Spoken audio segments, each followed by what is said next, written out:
ژوند او زده کړه.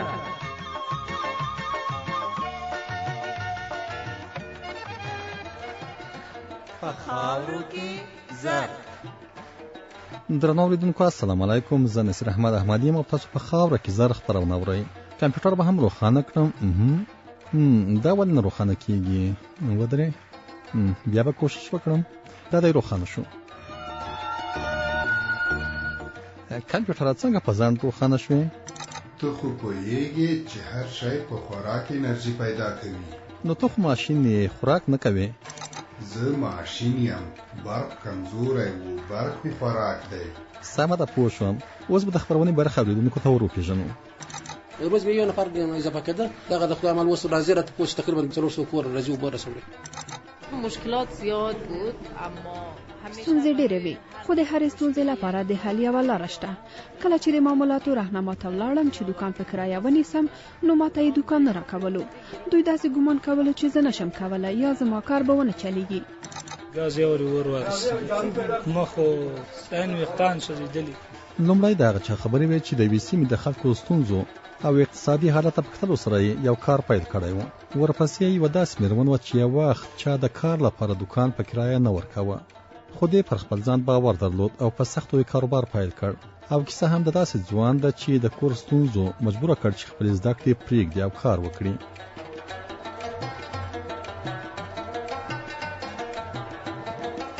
کوم کسان چې غواړي یو کاروبار پیل کړي، د دې لپاره چې ډیر مشتریان پیدا کړي، د جنس، د کیفیت، د کار د موقعیت، قیمتونو او نورو مواردو په اړه فکر کوي.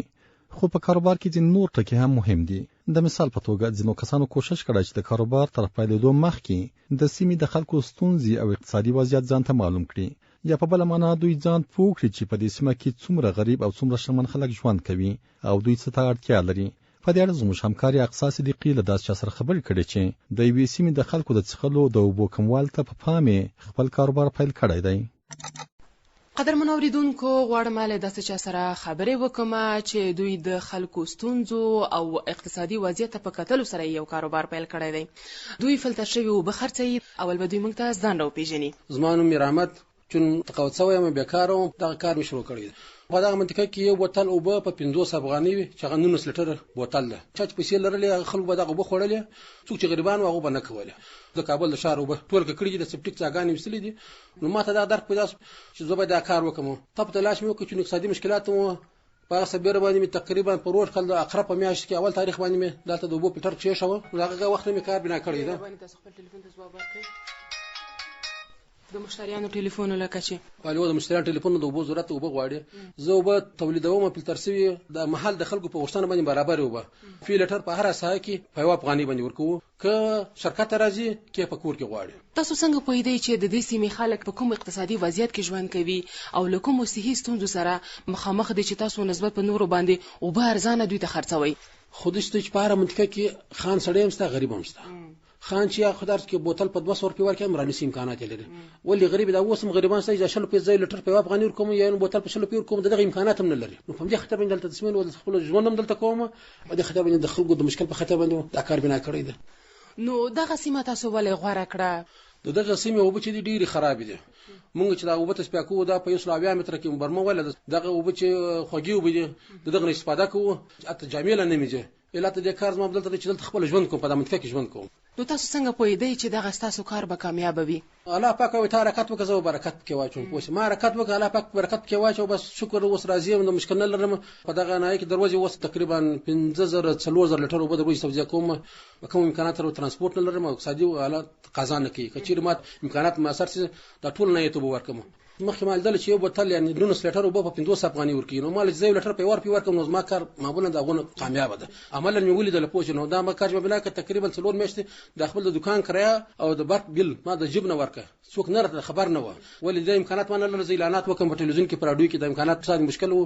د خلک بلاتله دوستان یو ورځ لاسنه پر ویوړل، بل 15 ولا لاس شلس ولا دیر شوی. نو روز به یو نفر اضافه کېده. دغه د خدای عمل وس راځي راته پوښتنه تقریبا 200 300 400 کور راځي او بره سوړي. په ورځ کې تاسو څومره اوبه فلټروي او څومره خرڅيږي؟ ماشین چې ما یې خره دا په یو ساعت کې 2000 لیټر اوبه ما تصفیه کوي.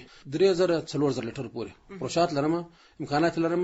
شرکت نه راځي په خپل زنګ یو ماته کور ته وراوړه کور ته ترانسپورت غواړي وسایل غواړي پوسې مزدور غواړي پوسې زه د امکانات ډیر کم دي زه فعلا برخه لرم دغه سبای وځي تر مخانه پورې کار کوي تاسو نسبت په نورو فلټر شوی اوبه ارزانه خرڅوي دې کې تاسو تاوان نه کوئ نه خپل د برق بیل زنه وباسم د مزدور معاش نه وباسم د دکان کرایه تر وباسم بیا ماته د میاشتې 15000 8000 ولزر په پاتې کې په دغه امکانات کړی په دې امید چې دا ماته د ورځې 1 لک روپۍ شپاینده کې په کاروبار کې تاسو له کوم ستونزو سره مخ شوي او هغه ستونزې مو بیا څه رقم حل کړې دغه ستونزې مې تیر کړلې چې زه یخني به د خپل پخې په جنماز کې ټول کړلې ناس مې واجب ټول ورځ ولې سړی ولا کړه غړي چې لټر په سور کې غټه ستونزه و ولې کور ته ما بل ډوډۍ غواړي ولې ما په غلطم کنات وک په دې مې کومه لاله روزنه سره دي ان شاء الله کار به سم شي د کاروبار له خطرات نه یو خطر راته وي چې ورځ مو هیڅ کړل نه هېریږي د لوی اختر د عرفات ورځ و مازدګر په دکان کې ناس مو خلک راتلو به ما وبنه لرل بس خیریه لرم هغه توزیع خلاص ول مازدګر ما خانه تلم کور جيب حساب کړ شپږ زر روپۍ سودا کړو ما ته ډیره غټه خبره ته ګوره د ورځې بس ناس مو ساتل ما خانه چاش په تر روپۍ سودا نه کول پورته رالم ماشومان ته مال شپږ زر روپۍ سودا کړ هغه ورته خندل ول موږ شاخله مال ټول سیستم ټول پلاس ورکړ ماشومان مال تختر مې لګم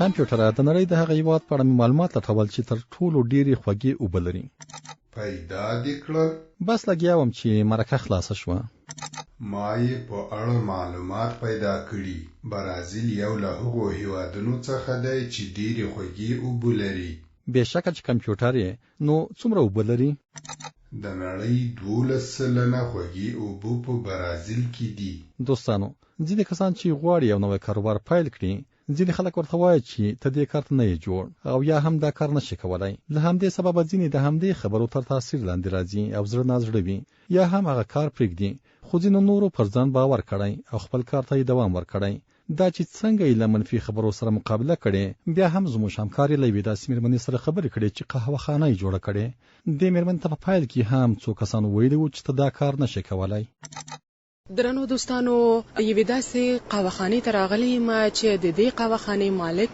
یا خاوند یوه مېرمن ده دا مېرمنه زما څنګ ته ناسته ده ما م یوه قهوه فرمایش ورکړه چې کینو سره خبرې وکړو دا چې د مېرمن څوک ده او څنګه یې غوښتې چې یوه قهوهخانه جوړه کړي غواړم په دې اړه ورسره خبرې وکړم مینا رضایی هستم مینا رضایی یم 3 کاله کېږي چې یوه کافه یا قهوهخانه مې جوړه کړې تقریبا 50000 افغانۍ مې په دې کار ولګولې ډېر کوچنی ځای و د مشتریانو لپاره یوازې 3 میزونه وو اوس 18 میزونه دي له قهوهخانو او رستورانتونو سره مې ډېره مینه ده په هر ځای کې چې نوی رستوران یا قهوهخانه جوړه شي هلته هرومرو ورځم او له ځانه سره مې داسې فکر کړی و چې کله کوم کار پیل کوم هرومرو قهوهخانه جوړوم که دا راته وایي چې د کاروبار په پیل کې له کومو ستونزو سره مخ شوې مشکلات زیاد بود اما ستونزې ډېرې وي خو د هرې ستونزې لپاره د حل یوه لاره شته چې د سالم مدیریت په مرسته کولی شو ستونزې حل کړو کله چې د معاملاتو راهنما ته ولاړم چې دکان په کرایه ونیسم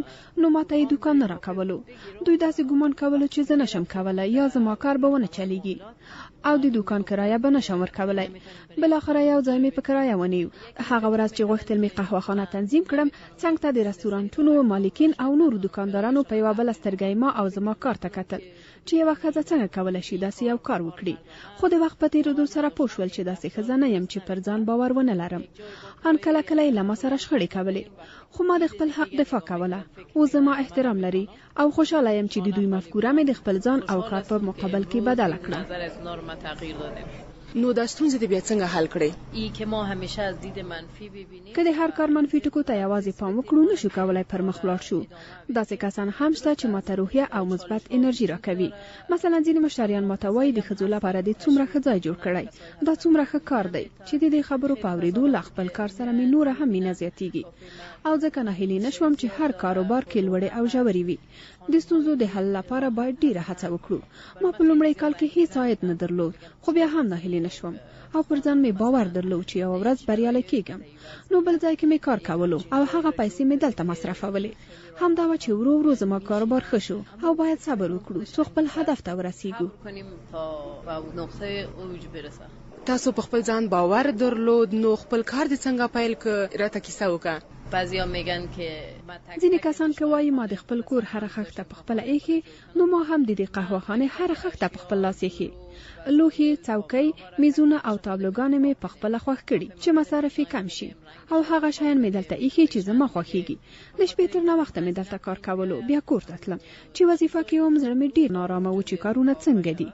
داسې شوي چې دلته خلکو ماته او مشتریانو ته مزاحمتونه کړي. له وظیفې نه راغلی یم خو چاته نه یم تسلیم شوی. دا چې پر ځان باور ولرو او ووایو چې کولی شم او هڅه وکړو، هرومرو هغه کار نتیجه ورکوي. او حتما نتیجه میده. د خپل کاروبار د پرمختګ او د مشتریانو په اړه راته ووایه میرمن رضایی. روزهای اول مشتری بسیار کم بود. په لومړیو کې مشتریان بیخي کم ول، خو اوس ډیر مشتریان لرو. ان کله کله ځای نه وي چې مشتریان کینی. سرمایه مې شاوخوا 8 لک افغانیو ته رسیدلې. کوښښ کوم په منفي خبرو ډیر فکر ونه کړم او ځان ترې لرې وساتم. هغه کسانو چې په پیل کې تا ته ویل چې ته نشې کولی او پر تا باور نه درلوده، هغوی دې کله لیدلي دي؟ هغوی ستا د کار په اړه اوس څه وایي؟ کسایی که بودن هغو کسانو چې په لومړیو کې راته ویل چې دا څه رقم ځای دی، ته نشې کولی، اوس راځي وایي موږ داسې فکر نه کولو چې ته به وکولی شې دې کار ته دوام ورکړې. ته ثابته کړه چې ته کولی شې، پر تا باور لرو. همدا خبرې ماته نوره انرژي راکوي. انرژي او نیرو میدن. دوستانو ډیر آرام ځای دی چې چای او قهوه څښل د ډیرو خاص لذت لري. له مشتری سره غواړم خبرې وکم چې د دې میرمنې د دې کار په اړه څه ویل لري. ما مصطفی مهدوی هستم. زیاد میام معمولا مصطفی مهدوی يم. په اونۍ کې 4 یا 5 ځله د قهوې څښلو لپاره راځم. زموږ په ټولنه کې وی میرمنې ته د داسې کار سمبالول ستونزمن دي. خدا چې د میرمنې داسې یو کار پیل کړی او کاروبار یې ښه روان دی، دا ډیره ښه خبر ده. خیلی خوبه. پوهیږي چې د دې کس د برقي جارو جوړولو پروژه څو ځلې رد شوې ده؟ کمپیوټره دا معلومات به تراته ووایې، زه څه خبر یم؟ دا کس د انګلستان دی، جیمز ډایسون نومیږي، چې د برقي جارو د جوړولو کابو 15,000 طرحې رد او ناکامې شوې. 15,000 طرحې ډېرې د کمپیوټره. خو دې کس پر خپل ځان باور درلود ترڅو چې په خپل کار کې بریالی شو او برقي جارو یې جوړ کړ. اوس د دې کس له جوړ کړي برقي جارو نه استفاده کوو. اوس هم د یو ځوان کیسه لرو. نوم مې د اجمل د لغمان ولایت اوسېدونکی. مشکلاتو بس نه کېده او ژوند بیخي په سختۍ او مکتب هم نه کېده. غریبي او بس راغلم، دا قسم انتخاب کو. دا ګازي بخارۍ دي، منقلي دي، بایلرې دي، همدا ګازي سامان نه دي موږ سره. تیزابو کار و، دستکش یې سورې کولې. یو دفعه سوځېدلی یم، غورځېدلی یم چوکۍ نه. سخت کار د ګازي شیان دي. ما چې کوو دا لیکو بس ګاز یې ور واخیست. مخ خو عین ویښتان سوځېدلي، بې خوبي راځي، سخت راځي، هر کار ته به غاړه ږدي. او اوس استاد یم په دې کې دونه مایره سوم، څونه سخت کار یې اوس ورته غاړه ږدم. اوله کې خو چې سړی نه وای راسي معاش کم وي، تقریبا لږ و، روز معاش ډېر سوی. شکر الحمدلله چې روپۍ لږ پیدا سي، انشاءالله خپل دوکان خلاصوم. ډېر خوشحاله یم، ښه کسب ده. مکتب مې پرېښوده، بس مکتب له بیا انشاءالله بیا مې اراده ده ولې اوسه پورې هم ځوان یم چې کار وشي. شپې مکتب هم شروع کړم. دا ډېر اخترونه راغلي، خرڅه هر څه ما کړي. دا ما دپاره ډېر غټ افتخار ده چې پلار سره مرسته. دوستانو، تاسې په خاوره کې زر خپرونې څنګه ارزوئ؟ آیا د کاروبار او تجارت په اړه ګټورې لارښوونې درته لري؟ وړاندیزونه مو څه دي؟ موږ ته تلیفون وکړئ او نظر مو راسره شریک کړئ. زموږ د تلیفون شمیره ده 00240 15001. دا خپرونه زموږ همکار اقصا صدیقي د افغانستان په تعلیمي موسسه کې جوړه کړې وه.